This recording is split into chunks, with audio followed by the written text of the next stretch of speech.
नमस्कार मित्रों, मैं आपका मित्र और मार्गदर्शक राजेश शुक्ला एक बार पुनः इंसेप्शन जीएस क्लासेस में आप सबका बहुत बहुत हार्दिक स्वागत करता हूं। तो मित्रों, कल हम लोगों ने डिस्कस किया था कि हमारा जीएस का जो पाठ्यक्रम होगा वो किस अनुरूप आगे बढ़ेगा। जनरल स्टडीज में सामान्य अध्ययन में मैंने आपको बताया कि हमें कई सेगमेंट कंप्लीट करने हैं, जिसमें पॉलिटी भी एक सेगमेंट है, जिसमें हिस्ट्री भी एक सेगमेंट है, जिसमें ज्योग्राफी भी एक सेगमेंट है। तो आपने कल के लेक्चर में यही बातें सीखी कि जीएस में कौन कौन से सेगमेंट्स या कौन कौन से कंपोनेंट्स हैं। तो आज की क्लास में मैं उसमें से एक सेगमेंट स्टार्ट करूंगा, वो है इंडियन कॉन्स्टिट्यूशन एंड पॉलिटी। जैसा कि कल ही आपको बता दिया था कि भारत के संविधान और राज व्यवस्था के अंतर्गत हम लोग क्या पढ़ेंगे, उसकी एक रूपरेखा मैंने आपके सामने रखी थी। तो आज उसी संदर्भ में यहां पर मैं प्रॉपर चैप्टर वाइज आगे बढ़ने जा रहा हूं। तो आज हम लोग अध्याय 1 से शुरुआत करेंगे। तो जीएस का एक बहुत इंपॉर्टेंट सेगमेंट है इंडियन कॉन्स्टिट्यूशन एंड पॉलिटी, भारतीय संविधान और राज व्यवस्था। और अगले आप लगभग 25-30 क्लासेस में इसी के पाठ्यक्रम का बेसिक लेवल तैयार करेंगे। तो एक बार पुनः आपको स्पष्ट कर दूं कि ये बेसिक लेवल पर तैयारी के लिए बहुत यूजफुल क्लासेस हैं। अगर आप जीएस में बेसिक कॉन्सेप्ट बनाना चाहते हैं तो उसके लिए आपके लिए ये एक प्रॉपर प्लेटफॉर्म है, जहां पर इंसेप्शन जीएस क्लासेस में मैं आपका एनसीईआरटी के लेवल पर पूरा बेसिक कॉन्सेप्ट या फंडामेंटल कॉन्सेप्ट क्लियर करूंगा। तो आज इसके अध्याय 1 के अंतर्गत हम लोग पढ़ेंगे जो मैंने पाठ्यक्रम आपको बताया था, बेसिक इंट्रोडक्शन। तो बिना विलंब किए चलिए शुरुआत करते हैं। तो यहां पर इसका पहला लेक्चर आपके सामने होगा, बेसिक इंट्रोडक्शन ऑफ कॉन्स्टिट्यूशन, यानी संविधान का मौलिक परिचय। तो चलिए सबसे पहले आपको यही स्पष्ट कर दूं कि इसके अंतर्गत हम लोग क्या क्या पढ़ने वाले हैं। हमारा टॉपिक है संविधान का मौलिक परिचय।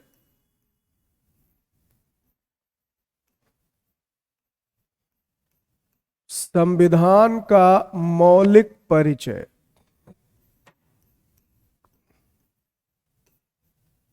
Basic introduction of constitution.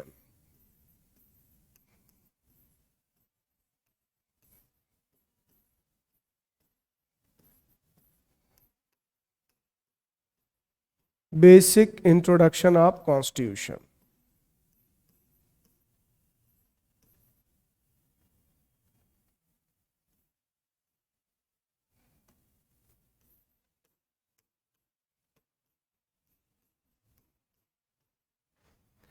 देखिए, इसके अंतर्गत हम लोग क्या क्या पढ़ेंगे, एक नजर अगर उस पर डाला जाए तो इसमें मुख्यतः मैं आपसे 3 चीजें डिस्कस करने वाला हूं। और ये 3 चीजें क्या होंगी हमारी, तो सबसे पहले इसमें पढ़ेंगे संविधान क्या है।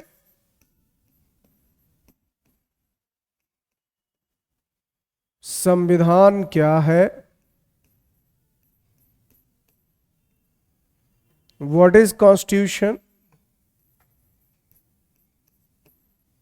इस पर चर्चा करेंगे हम लोग।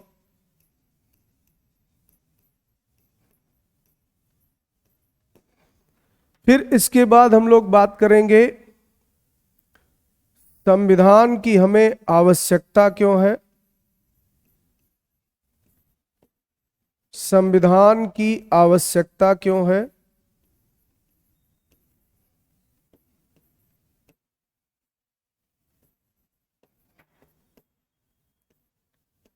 Why do we need constitution? We do needs constitution.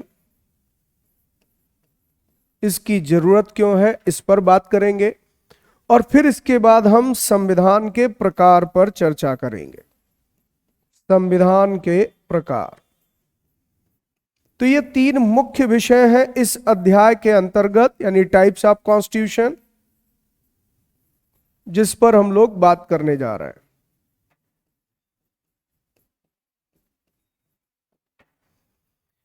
तो एक एक करके क्रम में आगे बढ़ते हैं। सबसे पहले देखते हैं संविधान क्या है।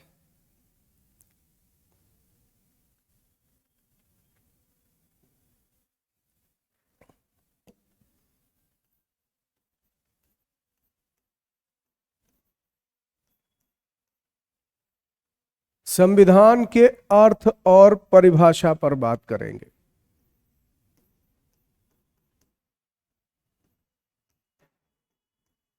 अर्थ और परिभाषा। कॉन्स्टिट्यूशन,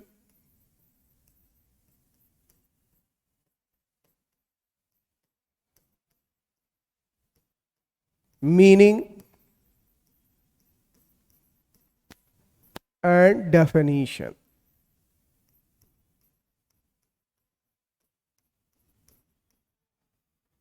ठीक है, तो इस पर सबसे पहले बात करते हैं। देखिए, आप ऐसे समझिए कि किसी भी देश में जो रहने वाले लोग हैं उनमें कई तरह की विविधताएं होती हैं, डाइवर्सिटी होती है। जैसे हम भारत देश की बात कर लें तो भारत देश इस मामले में बड़ा समृद्ध है, बहुत रिच है कि यहां पर कई तरह की डाइवर्सिटी है। चाहे वो धर्म को लेकर बात करें, चाहे वो भाषा को लेकर बात करें, चाहे वो रीति रिवाज परंपराओं को लेकर बात करें, खान पान को लेकर, पहनावे को लेकर, यानी किसी भी रेफरेंस में हम बात कर सकते हैं। भारत में कई तरह की कल्चरल डाइवर्सिटी। कोई हिंदू धर्म में आस्था रखता है, कोई इस्लाम को मानता है, कोई बुद्धिस्ट है, कोई जैन है। तो ये जो परंपराएं अलग अलग आप देखते हैं, इसी को हम विविधता कहते हैं, डाइवर्सिटी। अब जब विविधता होती है तो हमारे सामने कुछ बहुत बड़ी चुनौतियां भी होती, चैलेंजेस भी होते। जैसे पहली चुनौती तो यही है कि अगर विविध प्रकार के लोग समाज में एक साथ रह रहे तो कभी कभी उनमें हो सकता है सौहार्द बिगड़ जाए, जो हार्मोनी है वो डिस्टर्ब हो जाए, किसी मुद्दे पर आपस में लड़ झगड़ सकते हैं, सांप्रदायिक सद्भाव बिगड़ सकता है, सोशल हार्मोनी डिस्टर्ब हो सकती है, हिंसा में वो तब्दील हो सकती है। तो आप भारत जैसे देश में इसके कई व्यवहारिक उदाहरण भी देख सकते हैं। जैसे आपको याद होगा कि गोधरा में जब 2002 में दंगे हुए तो उसके पीछे मुद्दा क्या था? एक धर्म विशेष के लोगों ने यहां पर टारगेट किया पहले एक धर्म को। तो यहां इसके पीछे की पूरी कहानी यह है कि कहीं ना कहीं एक समुदाय के लोगों की भावनाओं को पहले भड़काया गया तो दूसरे समुदाय के तरफ से उसकी प्रतिक्रिया शुरू हुई और इस तरह से दो धार्मिक समुदायों के बीच में हिंसा और उन्माद की स्थिति पैदा हो गई। या फिर इसी तरीके से बाबरी मस्जिद विध्वंस का जो मामला था, जो तथाकथित बाबरी मस्जिद है उस पर जो विवाद था, उसका भी परिणाम आपने देखा, धार्मिक उन्माद बिगड़ा। तो ऐसे कई मुद्दे हैं इस देश में जहां पर आपको व्यवहारिक रूप से दिखाई देता है कि दो विभिन्न संप्रदाय के लोग आपस में लड़ झगड़ सकते। उसी को हम सांप्रदायिक हिंसा या कम्युनल वायलेंस भी कहते हैं, राइट्स कहते हैं, दंगे कहते हैं। तो एक समस्या ये हो गई। दूसरा, कभी कभी आप देखते हैं भाषाई मुद्दे पर यानी लिंग्विस्टिक मैटर पर भी विवाद हो जाता है, भाषा को लेकर के झगड़े हो जाते हैं। तो ऐसे बहुत सारे मुद्दे जहां पर समाज के विभिन्न वर्गों के बीच इस तरह के विषयों पर, इस तरह के मुद्दों पर विवाद की स्थिति पैदा हो सकती। अब अगर इन विवादों का समाधान नहीं होगा, इनका सेटलमेंट नहीं होगा, तो कभी भी देश सभ्य नहीं बन पाएगा, सिविलाइज सोसाइटी नहीं हो पाएगी और देश प्रगति के रास्ते पर नहीं जा पाएगा। क्योंकि एक सभ्य समाज में, एक सिविल सोसाइटी में हिंसा का कोई स्थान नहीं है। आप जानते ही जब दंगे होते हैं तो दोनों तरह के समुदायों या पंथ के लोगों को कितनी हानि होती है, जान माल की हानि होती है, धन का नुकसान होता है, देश की प्रगति में बाधा पहुंचती है। तो इसका मतलब ये विविधता तो हमारे लिए अभिशाप बन जाएगा, ये डाइवर्सिटी तो हमारे लिए कर्स हो जाएगा। तो अब ऐसे में यहां पर हम क्या करें जिससे विविधता भी बची रहे, हम उस विविधता का सम्मान भी करते रहे और साथ में समन्वय बनाकर रह सके। तो इसके लिए हमें कुछ मूलभूत नियम तय करने पड़ते हैं कि समाज के लोगों को किस तरीके से रहना, समाज की व्यवस्थाओं को कौन चलाएगा, कैसे चलाएगा और किस तरह से एक सामंजस्य बनाकर हम लोग रहेंगे साथ में। इसके लिए हमें कुछ ऐसे नियम बनाने पड़ते हैं जिसमें सभी की सहमति हो, सबकी यहां पर खुशी हो। तो राजी खुशी से या सर्वसम्मति से हम एक ऐसा कानून तैयार करने की कोशिश करते हैं जिससे सभी के हितों को पूरा किया जा सके। तो अब आप यहां पर इसी से अंदाजा लगा सकते हैं संविधान क्या हो सकता है, कि देश के शासन को कैसे चलाया जाए, देश के लोगों को एक साथ कैसे एक सामंजस्य में रखा जाए, यानी कंट्री के जो डिफरेंट लोग हैं, जो ये डाइवर्सिटी है, उनमें एक मिनिमल कोऑर्डिनेशन कैसे बनाया जाए, इसके लिए हमने कुछ बेसिक रूल्स तैयार किए। इसके लिए हमने कुछ मूलभूत नियम बनाए हैं और उन मूलभूत नियमों के संग्रह को ही संविधान की संज्ञा दी जाती। तो अब इन समझ के आधार पर अगर हम संविधान के अर्थ और परिभाषा की बात करें तो हम कह सकते हैं संविधान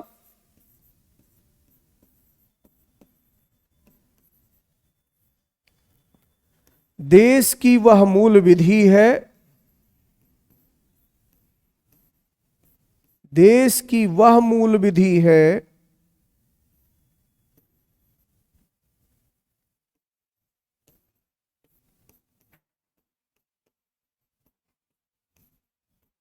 जिससे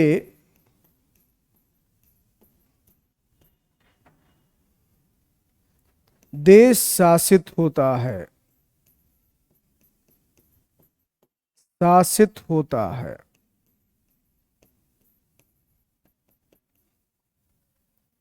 constitution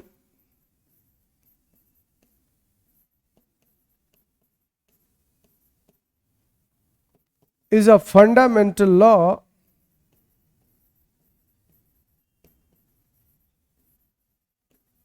of a country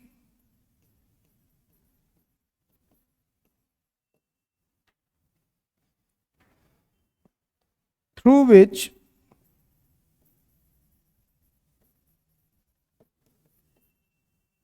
a country is governed. Country is governed.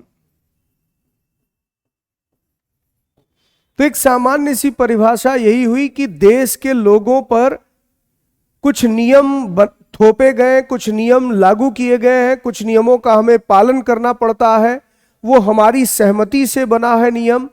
तो इन नियमों का जो यहां संग्रह है, जो इन रूल्स का एक कलेक्शन है, वही है दरअसल संविधान। तो संविधान की एक सामान्य परिभाषा हुई कि ये देश की एक ऐसी मौलिक विधि है जिससे देश के लोगों पर शासन चलाया जाता है, या देश कैसे चलेगा, किस व्यवस्था में चलेगा, ये बेसिक रूल्स तय करते हैं, कुछ मूलभूत नियम तय करते हैं, और इन्हीं मूलभूत नियमों के दस्तावेज को, संग्रह को संविधान कहा जाता। तो ये संविधान की एक सामान्य समझ हो गई, संविधान की एक सामान्य सी परिभाषा हो गई। अब यहां पर इसी से जुड़ा हुआ पक्ष है कि हम संविधान को फिर परिभाषा के तौर पर क्या कह सकते हैं। तो संविधान को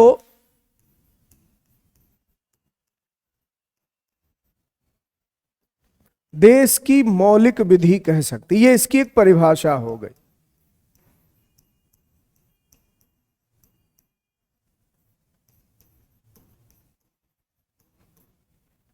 यानी कॉन्स्टिट्यूशन की डेफिनेशन क्या हो गई?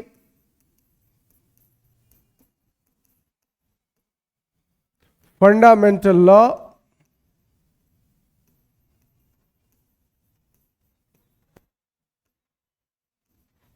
Of a country.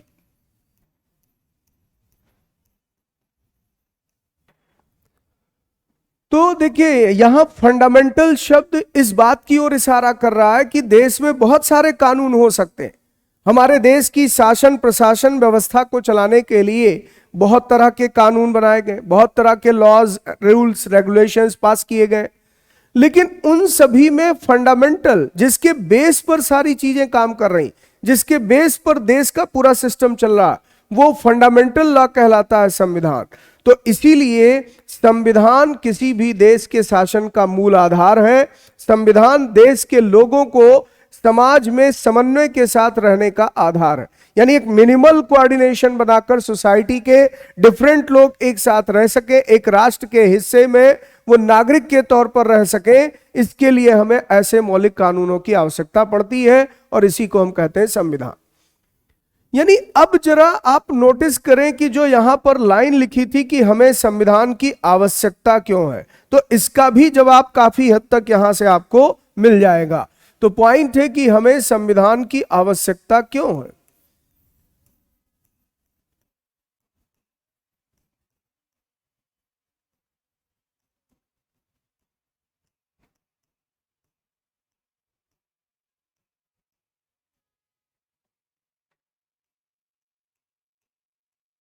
हमें संविधान की आवश्यकता क्यों है?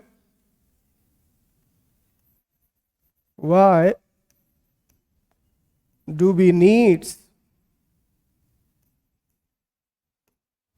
a constitution?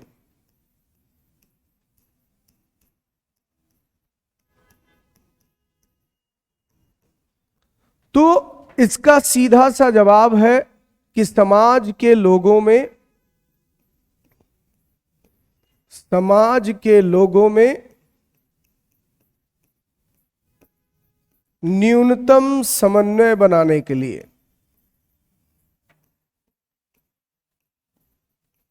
न्यूनतम समन्वय बनाने के लिए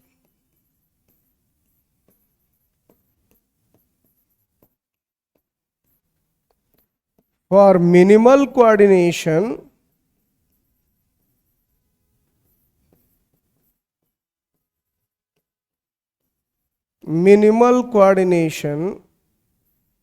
among the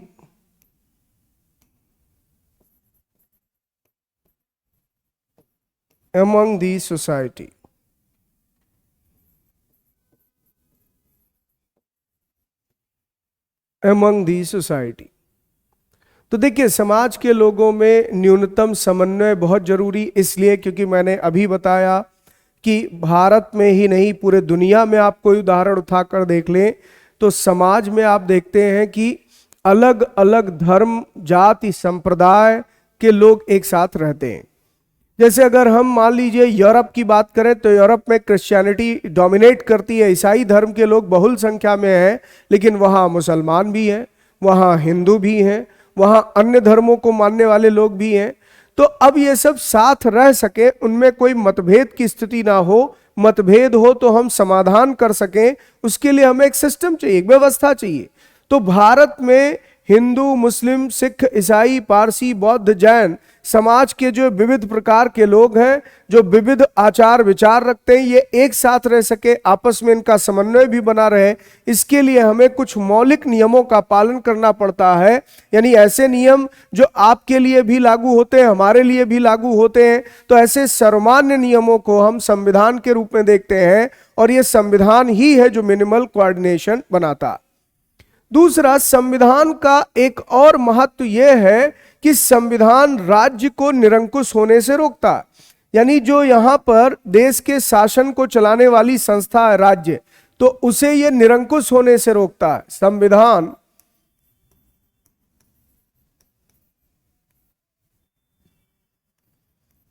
राज्य या राष्ट्र की शक्तियों का स्रोत है, कि शक्तियों का स्रोत है, और इसके साथ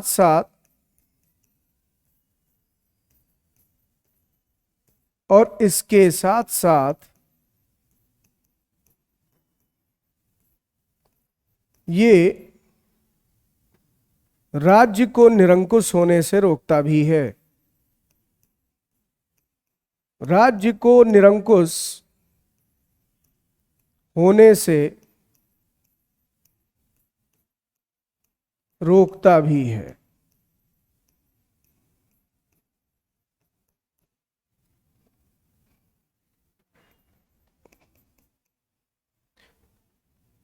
तो ये कह रहा है कि constitution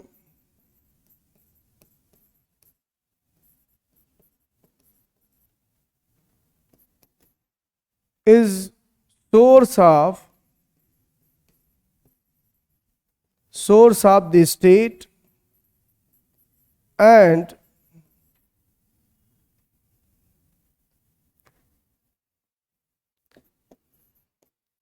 it will restricted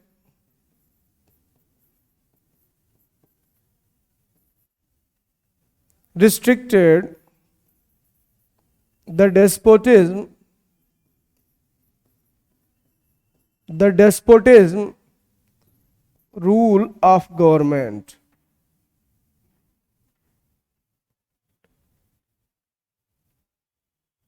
despotism rule of government. देखिए, डेस्पोटिज्म रूल का मतलब क्या होता है, निरंकुश शासन का मतलब क्या होता है। तो बच्चों, आप ये पाएंगे कि जब शासन पर जनता का कोई अंकुश ना रह जाए, जब जनता से पूरी तरह से स्वतंत्र होकर के वो काम करे और जनता के प्रति कोई जवाब देता ना रहे, कोई अकाउंटेबिलिटी ना रहे और राज्य अपनी मर्जी से काम करे। यहां राज्य शब्द का प्रयोग व्यापक अर्थ में, यहां राज्य का अर्थ एक तरीके से अगर देखा जाए तो वो देश से है, राज्य का अर्थ राष्ट्र से है, राज्य का अर्थ देश की सरकार से, संस्थाओं से।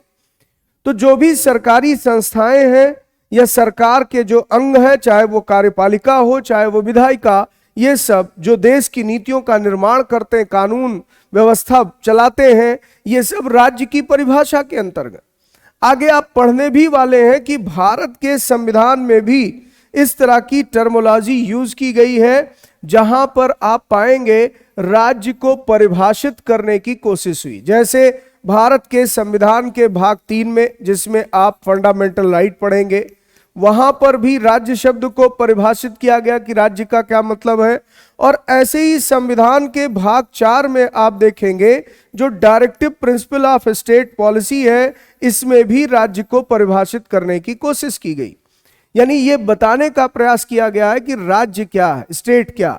तो यहां एक साधारण सा अर्थ आप ले लीजिए कि देश का शासन चलाने वाली जो संस्थाएं हैं वही राज्य है। यानी चाहे वो केंद्र की सरकार हो, चाहे वो राज्यों की सरकार हो, चाहे वो यहां पर आप कह लीजिए कि केंद्र का विधानमंडल हो यानी संसद हो, या राज्य विधानमंडल हो, स्टेट लेजिस्लेचर हो, ये सब राज्य की परिभाषा के अंतर्गत सम्मिलित है। तो राज्य को पावर कहां से मिली है, यानी आज जो हमारे सरकार के पास शक्तियां, जैसे आप ऐसे सोचिए कि अचानक एक दिन हमारे देश के प्रधानमंत्री वो लाइव मीडिया में आते हैं और उसके बाद एक बहुत इंपॉर्टेंट अनाउंसमेंट करते हैं कि आज रात 12 बजे से 1000 के नोट प्रचलन में नहीं रहेंगे, यानी वो लीगल टेंडर नहीं रहेंगे और आपकी करेंसी पूरी तरह से कागज का टुकड़ा बनकर रह जाती है। तो ये बात अगर हमारा प्रधानमंत्री कह रहा है या प्राइम मिनिस्टर कह रहे हैं तो ये राज्य के बिहाफ पर कह रहे हैं, स्टेट के बिहाफ पर, वो अपने पर्सनल लिए नहीं कह रहे हैं, वो देश के बिहाफ पर बात कर रहे हैं। तो देश को ही संवैधानिक भाषा में या कानून की भाषा में, ध्यान रखिएगा, राज्य कहा जाता है। अब यहां पर एक बात और स्पष्ट कर दूं कि राज्य के पास शक्तियां आई कहां से। राज्य ये जो घोषणा हुई या राज्य ये जो अनाउंसमेंट कर रहा, इसके पावर का अल्टीमेट सोर्स क्या, कहां से उसे ये पावर मिल गई कि वो ऐसा कर सके। तो इसका अल्टीमेट सोर्स जनता ही है, हम लोग ही हैं। इसीलिए तो आप प्रियम्बल जब पढ़ते हैं तो उसकी पहली वर्डिंग ही यहीं से स्टार्ट होती है, we the people of India. यानी हम भारत के लोग हैं जो राज्य को ये सारी शक्तियां हैंड ओवर करते हैं, उसे सौंपते हैं, और राज्य यहां पर उन शक्तियों का प्रयोग करके जनता के हितों में शासन का संचालन करता। तो राज्य और जनता के बीच कैसे संबंध होंगे, क्या इनके बीच रिलेशन होगा, यह भी संविधान कहीं ना कहीं तय करता। लेकिन उससे भी बड़ी बात लिखी है कि राज्य को निरंकुश होने से रोकता। निरंकुश का मतलब अनकंट्रोल्ड मैनर में पावर यूज करे राज्य, और निरंकुश का मतलब यहां पर यह भी हो गया कि जनता के प्रति जवाबदेहिता समाप्त हो गई। तो अगर सरकार जनता के प्रति जवाबदेह ना हो, अगर सरकार ये जानती हो कि हमें सत्ता पाने के लिए जनता के समर्थन की आवश्यकता ही नहीं है, तो हो सकता है कि राज्य निरंकुश आचरण करने लगे, अनरिस्ट्रिक्टेड मैनर में काम करने लगे। मतलब यह हो गया कि उसकी मर्जी ही चलेगी, राज्य जो चाहेगा उसी अनुरूप शासन चलेगा, लोगों के मनोभाव से उसका कोई सरोकार नहीं होगा। तो ऐसी स्थिति में हम कहते हैं निरंकुश शासन आ गया, यानी डेस्पोटिज्म रूल आ गया। तो आखिर डेस्पोटिज्म रूल को खत्म कैसे किया जाए, निरंकुश शासन को खत्म कैसे किया जाए, देश को इससे बचाया कैसे जाए, क्योंकि ये तो शोषण करेगा, फिर राजा अत्याचारी भी हो सकता है। तो इसलिए डेस्पोटिज्म रूल तभी आ सकता है जब राज्य भी और उसके प्रशासक भी, सरकार भी कुछ नियमों में बंधे हो।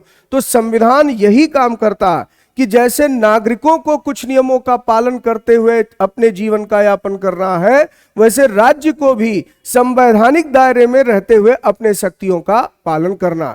यानी देश में सर्वोच्च कानून संविधान है और देश का शासन संविधान के अनुरूप ही चलना चाहिए, यह संविधान सम्मत होना चाहिए। ठीक है, आगे बढ़ते हैं। अब आते हैं और डिस्कस करते हैं संविधान के प्रकार।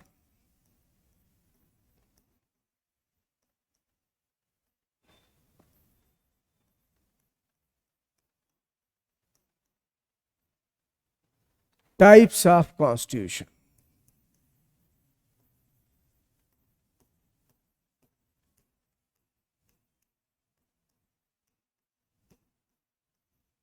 तो हम लोग टाइप ऑफ कॉन्स्टिट्यूशन पर बात करने जा रहे हैं। अब संविधान के प्रकार की जब बात करेंगे तो इसमें क्या पाएंगे कि सामान्य तौर पर ये 3 प्रकार के हो सकते हैं।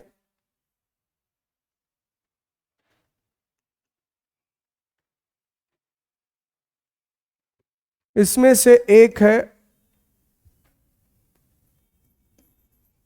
लिखित अथवा अलिखित संविधान, यानी रिटन और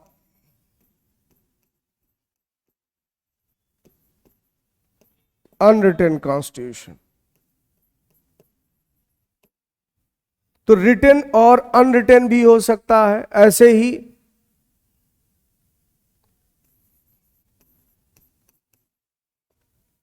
कठोर अथवा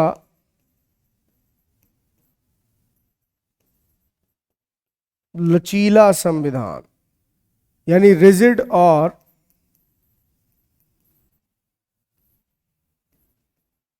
फ्लेक्सिबल कॉन्स्टिट्यूशन। तो कठोर अथवा लचीला भी हो सकता है एक संविधान। और तीसरा ये एकात्मक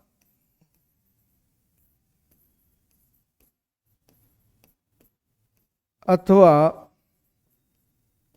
संघात्मक भी हो सकता है, यूनिटरी और फेडरल भी हो सकता है। तो सबसे अहम बात तो यही है कि यहां पर संविधान के जब हम प्रकार की बात करते हैं, टाइप्स ऑफ कॉन्स्टिट्यूशन की बात करते हैं, तो इसमें कई अलग अलग क्राइटेरियाज हो सकते हैं, कई अलग अलग मापदंड हो सकते हैं। जैसे उदाहरण के लिए इस संविधान को कैसे संशोधित किया जाए, इसमें बदलाव कैसे किया जाए, तो इसके लिए यहां पर कुछ प्रावधान होंगे और उन प्रावधानों के आधार पर, उन प्रोविजन के आधार पर हम तय करते हैं कि संविधान कठोर है अथवा लचीला। अभी इस पर बात करेंगे तो और अच्छे से समझने की कोशिश करेंगे। फिर इसी तरीके से संविधान लिखित भी हो सकता है। जैसे भारत का संविधान आप सब जानते हैं, लिखा गया प्रॉपर, इसका एक डॉक्यूमेंट बनाया गया। ऐसे ही अमेरिकी संविधान लिखा हुआ संविधान है। लेकिन ब्रिटेन का संविधान अलिखित संविधान का उदाहरण। क्यों? क्योंकि वहां पर संविधान को इस तरह से कोडिफाई नहीं किया गया एक डॉक्यूमेंट के रूप में कि आप कह सकें ये इसकी ड्राफ्टिंग है और ये इसका संविधान है। फिर यहां पर आप ये भी पाएंगे कुछ संविधान में एकात्मक व्यवस्थाएं होती हैं। तो ये एकात्मक लिखा है। एकात्मक का मतलब ये हुआ कि जहां पर एक ही में सारी शक्तियां समाई हो। जैसे इंग्लैंड की बात करें तो इंग्लैंड में सारी शक्तियां, या आप कह सकते हैं कि वहां पर एक तरीके से जो शासन प्रशासन चलाने वाली पूरी व्यवस्थाएं हैं वो सब एक ही है, राष्ट्रीय सरकार है, और इसी को एकात्मक शासन कहा जाता है। अब इसी तरीके से संघात्मक शासन की बात करें, हम फेडरल शासन की बात करें, तो फेडरल शासन में क्या होता है कि शक्तियां संघ और राज्य स्तर पर विभाजित होती हैं, यानी केंद्र और राज्य में शक्तियां विभाजित होती हैं। तो संविधान एकात्मक भी हो सकता है और संविधान संघात्मक भी हो सकता है। क्लियर है? आगे बढ़ें। चलिए अब एक एक करके इसको जरा समझने की कोशिश करते हैं।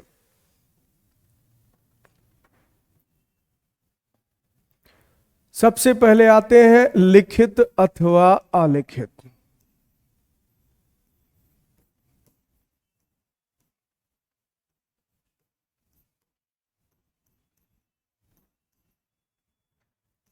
लिखित अथवा अलिखित संविधान, रिटेन और अनरिटेन कॉन्स्टिट्यूशन।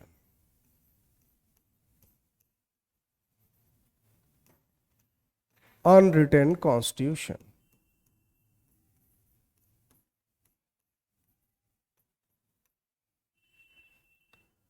अब जब हम लिखित संविधान की बात करेंगे, जैसे उदाहरण के तौर पर देखा जाए, यहां अगर हम उदाहरण के तौर पर देखें तो जैसे भारत का संविधान, जैसे उदाहरण के तौर पर अमेरिकी संविधान, और जब हम अनरिटेन की बात करेंगे तो जैसे उदाहरण के तौर पर ब्रिटेन का संविधान यानी ब्रिटिश कॉन्स्टिट्यूशन। तो दोनों उदाहरण आपके सामने हैं। भारत और अमेरिकी संविधान की जब बात होती है तो रिटेन डॉक्यूमेंट है, रिटेन कॉन्स्टिट्यूशन है, और जब ब्रिटिश कॉन्स्टिट्यूशन की बात होती है तो इसका अधिकांश हिस्सा आप जानते हैं वो अनरिटेन फॉर्म में, कोई डॉक्यूमेंट ऐसा नहीं है जिसे हम कह सकें संविधान। लेकिन ये तो इसकी एक तरीके से डेफिनेशन के अकॉर्डिंग डिफरेंस हो गया, यानी परिभाषा जो दी गई है उसको शब्दशः आपने यहां पर बता दिया। भाई लिखा ही है लिखित और अलिखित, लेकिन अंतर और भी कुछ हो सकता है। जैसे जब हम लिखित संविधान की बात करते तो यहां पर क्या पाते हैं, संवैधानिक सर्वोच्चता हो सकती है, संवैधानिक सर्वोच्चता हो सकती है, supremacy of constitution, supremacy of constitution हो सकता है यहां पर। जबकि जब हम अनलिखित संविधान की बात करते हैं तो यहां पर संसदीय सर्वोच्चता हो सकती है, संसदीय सर्वोच्चता हो सकती है, पार्लियामेंट्री सुप्रीमेसी हो सकती है, पार्लियामेंट्री सुप्रीमेसी।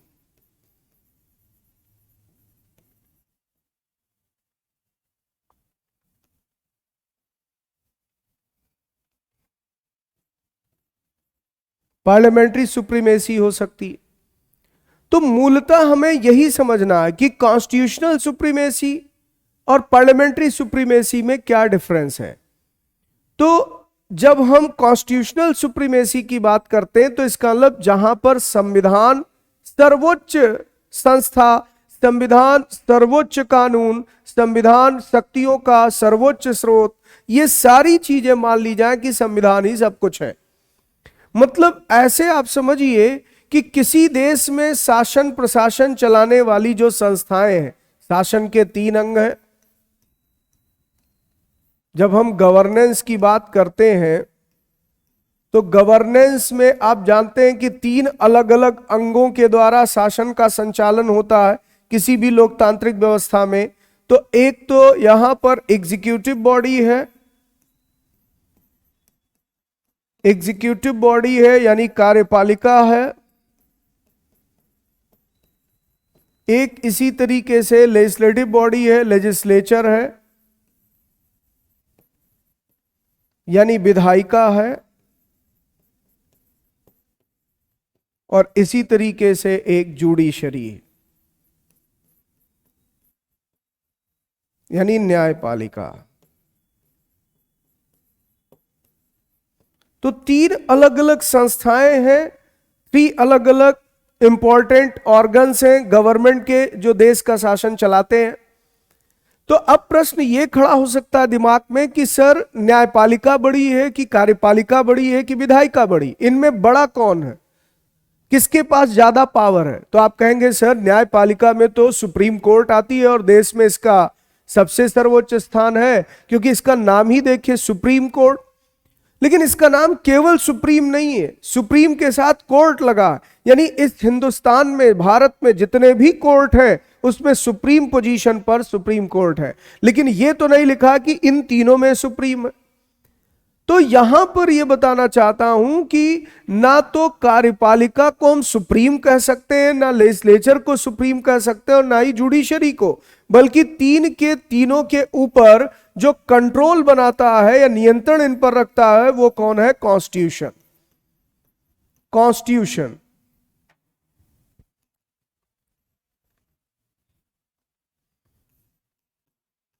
यानी संविधान। तो अगर आपसे यह कहा जाए कि एग्जीक्यूटिव जो भी काम कर रही है या जो भी अथॉरिटी यूज कर रही है उसका अल्टीमेट सोर्स क्या है? तो संविधान। लेजिस्लेचर जो भी रूल रेगुलेशन बना रहा है, लॉ बना रहा है, उसका अल्टीमेट सोर्स क्या है? संविधान। और जुडिशरी अगर किसी डिस्प्यूट पे कोई सेटलमेंट कर रही है, किसी डिस्प्यूट का अगर कोई सॉल्यूशन दे रही है, तो किस बिहार पर यह काम कर रही, किस बेसिस पर काम कर रही है? तो कॉन्स्टिट्यूशन। यानी वो चाहे हम सुप्रीम कोर्ट की बात कर लें, चाहे हाई कोर्ट की, चाहे हम पार्लियामेंट की बात कर लें या स्टेट लेजिस्लेचर की, चाहे हम प्रेसिडेंट की बात कर लें या गवर्नर की, चाहे प्राइम मिनिस्टर या चीफ मिनिस्टर की बात कर लें, इन सब को यहां पर उन्हीं नियमों का पालन करना है, उसी दायरे में रहकर देश को चलाना है जो दायरा किसने तय किया है? संविधान ने। तो इसी को कहते हैं कॉन्स्टिट्यूशनल सुप्रीमेसी, यानी संविधान ही सर्वोच्च है और संविधान देश का सबसे बड़ा कानून है। तो इसको संवैधानिक सर्वोच्चता कहा जाता है। तो जहां भी ध्यान रखिएगा कि ऐसा लिखित संविधान होगा, वहां पूरी संभावना है संविधान सबसे बड़ा कानून माना जाएगा और संविधान के अनुरूप ही देश चलेगा।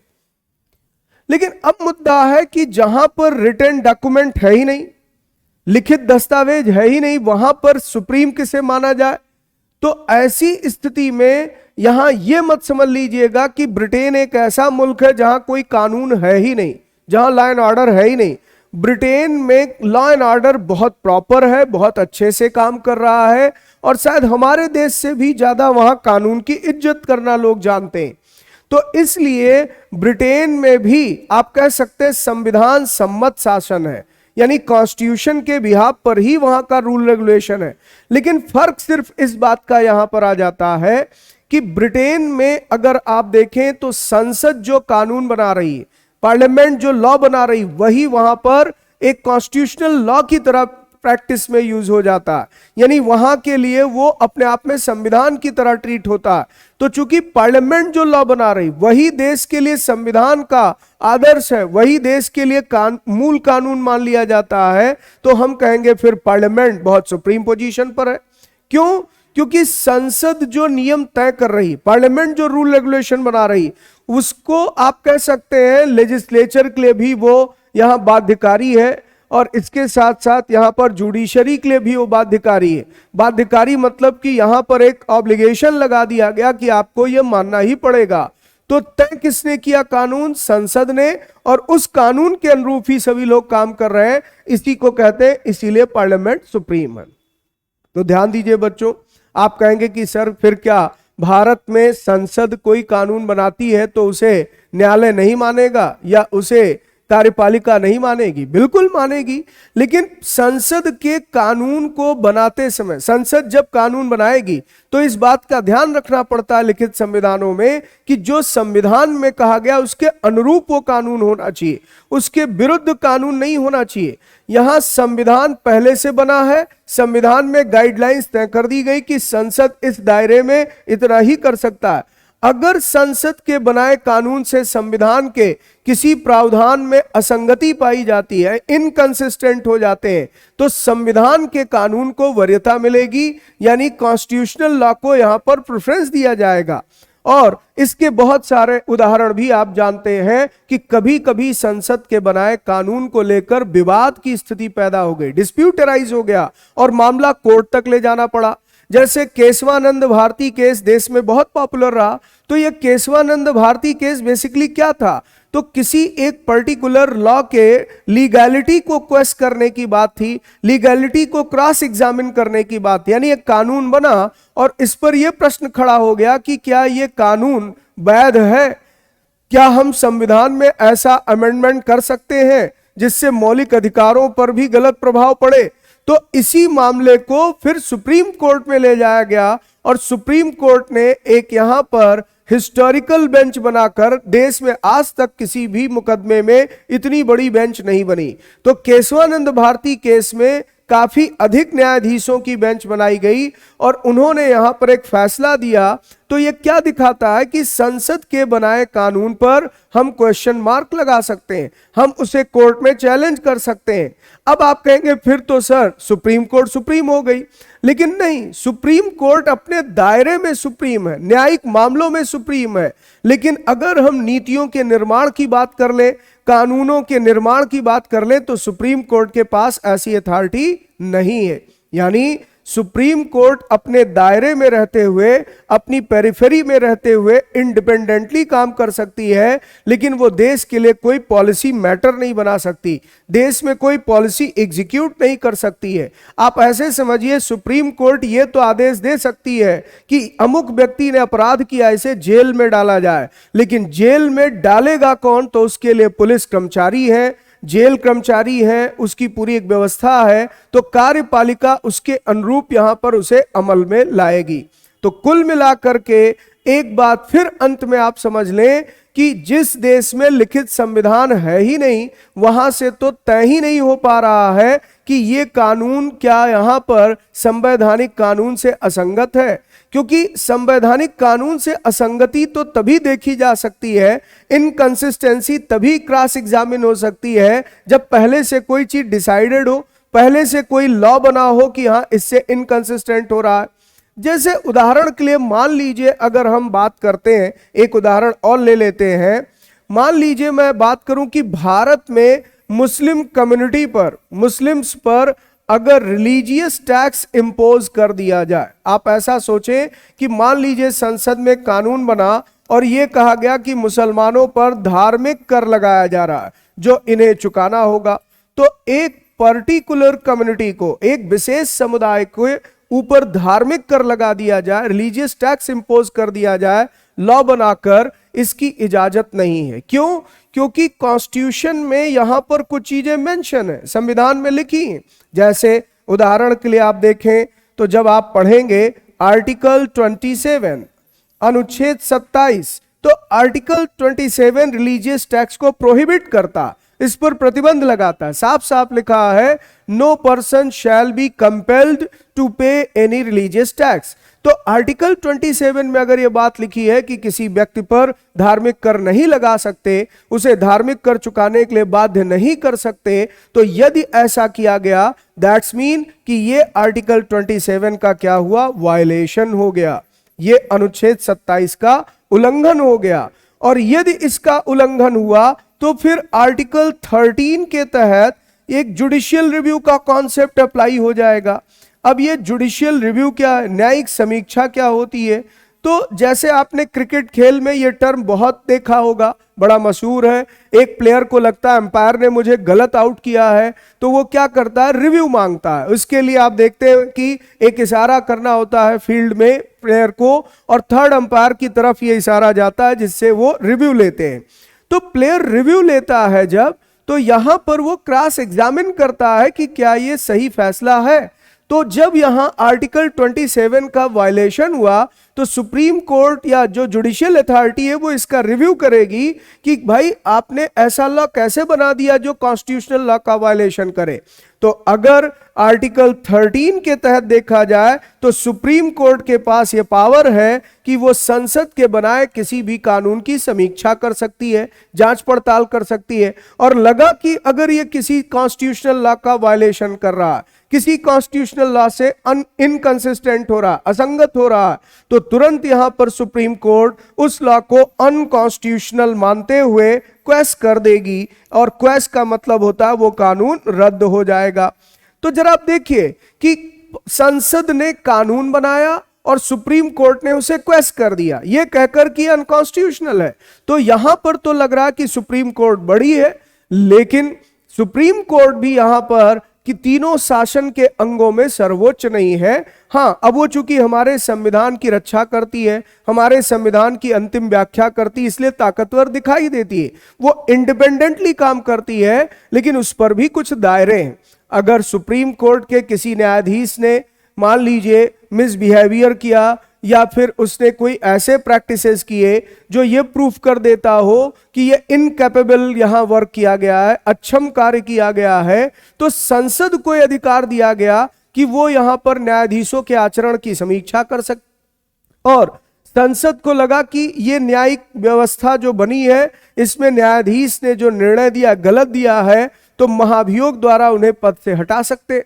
तो किसी भी न्यायाधीश के विरुद्ध साबित कदाचार और असमर्थता का मामला बन गया, यानी प्रूव्ड मिसबिहेवियर और इनकैपेसिटी का मामला बन गया, तो वो मामला फिर संसद में जा सकता है। संसद उसके खिलाफ इंपीचमेंट रेजोल्यूशन ला सकती है, और अगर इंपीचमेंट पास कर दिया तो न्यायाधीश को पद से हटाया जा सकता है। तो अब यहां पर दिखेगा संसद बड़ी है, तो रियल में ना पार्लियामेंट बड़ी है ना सुप्रीम कोर्ट बड़ी है, बल्कि दोनों को यहां पर संविधान के दायरे में रहकर काम करना है, और इसीलिए कहा गया संविधान सर्वोच्च है। तो संवैधानिक सर्वोच्चता ये लिखित संविधान की एक विशिष्टता होती जो भारत में है, और संसदीय सर्वोच्चता जहां पर कुछ लिखा ही नहीं है वहां पर इस तरह की व्यवस्था पाई जाती है। तो इस तरह से आज आपने यहां पर यह समझा कि संविधान किसे कहते हैं और संविधान कितने प्रकार के होते हैं, जिसमें आपने लिखित और अलिखित संविधान के बारे में जाना। अब इसी के आगे हम लोग बढ़ेंगे, तो अब अगली क्लास में जहां से मैं शुरुआत करूंगा वो होगा कठोर एवं लचीला संविधान। कठोर एवं लचीला संविधान यानी रिजिड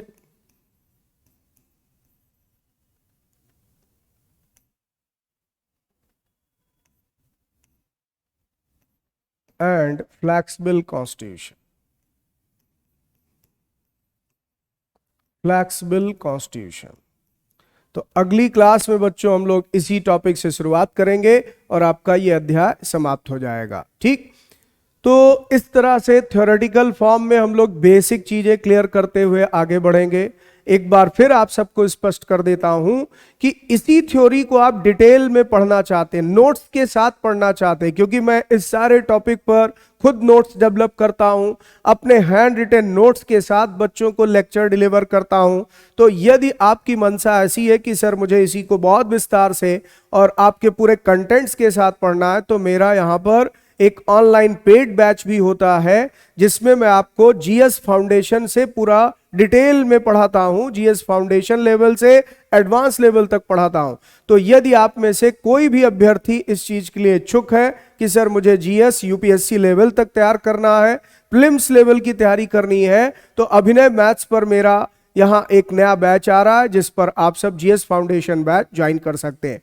बाकी अगर आप सब मुखर्जी नगर में ऑफलाइन क्लासेस करना चाहते हैं, तो इंसेप्शन कोचिंग में आप सबका बहुत बहुत हार्दिक स्वागत है। आप आइए, दिल्ली मुखर्जी नगर में ऑफलाइन क्लासेस में भी मेरी क्लास को आप एंजॉय कर सकते हैं। तो आज के इस तकनीकी युग में आपके पास दोनों विकल्प हैं, दोनों शानदार विकल्प हैं। हाँ, ये बात अलग है कि आप ऑफलाइन क्लासेस का एक अलग आनंद पाते हैं, अनुशासित तरीके से क्लास करते हैं, लेकिन ऑनलाइन में जो एप्लीकेशन बेस्ड क्लासेस होती हैं उसमें आपको इसी क्वालिटी के साथ क्लासेस मिलती हैं। तो चलिए बच्चों, मिलते हैं अगली क्लास में। तब तक के लिए आप सबको मेरी बहुत बहुत शुभकामनाएं, बहुत बहुत धन्यवाद। Good night to all of you. शुभ रात्रि।